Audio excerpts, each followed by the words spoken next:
স্বজনের সঙ্গে ঈদ উদযাপন শেষে রাজধানীতে ফিরছেন কর্মজীবী মানুষ। এই মুহূর্তে কমলাপুর রেল স্টেশনে আছেন তোহা খান তামিম। সরাসরি যাচ্ছি তার কাছে।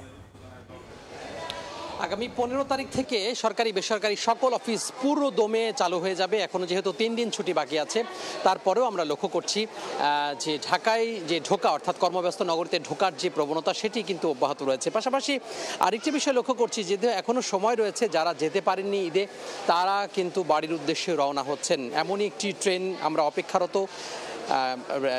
প্ল্যাটফর্মে দেখতে পাচ্ছি, বিশেষ করে কিশোরগঞ্জ এক্সপ্রেস।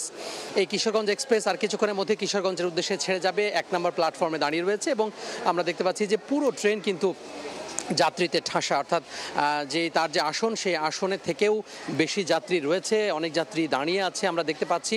অর্থাৎ যারা ছুটিতে যেতে পারেনি, ঈদের মধ্যে সময় পাননি, তারা ফিরছেন বাড়িতে প্রিয়জনের সাথে ঈদ পরবর্তী দেখা সাক্ষাৎ এবং বিশেষ করে কোরবানি ঈদে গোশত বন্টনের যে বিষয়টি হয়ে থাকে, অনেকে গোশত নিয়ে যান প্রিয়জনের জন্য, সে তাদেরকে বাড়িতে নিয়ে যান। অনেকে দেশের বাড়িতে তারা ঈদ করতে পারেননি, কোরবানি দিতে পারেননি, ঢাকাতে ছিলেন, ঢাকাতে কোরবানি দিয়েছেন।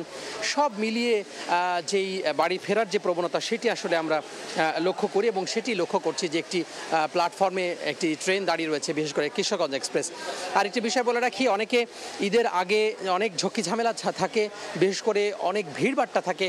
এই সব কিছু এড়িয়ে যাওয়ার জন্য, যাতে করে স্বস্তির একটি যাত্রা করতে পারেন, সেটিও কিন্তু অনেকে বলেছেন। যাত্রীদের সাথে কথা বলেছিলাম, বলেছেন যে তারা এই ঝামেলা এড়ানোর জন্য একটু যাতে স্বস্তির যাত্রা হয়, প্রিয়জনের সাথে দেখা করতে যাচ্ছেন, এত ঝামেলাহীন বা এত ঝামেলা নিয়ে আসলে তারা যাত্রা করতে চান না বলে অনেকে খুব আরামে যেতে চান বলে ঈদের পরে এই সময়টাকে বেছে নেন এবং সেটি কিন্তু আমরা লক্ষ্য করছি। তো সব মিলিয়ে বলা যায় ঢাকায় ঢোকার যেই প্রবণতা সেটিও কিন্তু রয়েছে। সকাল থেকে আমরা বেশ কয়েকটি ট্রেন আমরা দেখেছি যে ঢাকায় প্রবেশ করেছে, ঈদ আনন্দ শেষে মানুষ ফিরেছেন এবং আবার একইভাবে মানুষ কিন্তু বাড়ির পানে ছুটছেনও।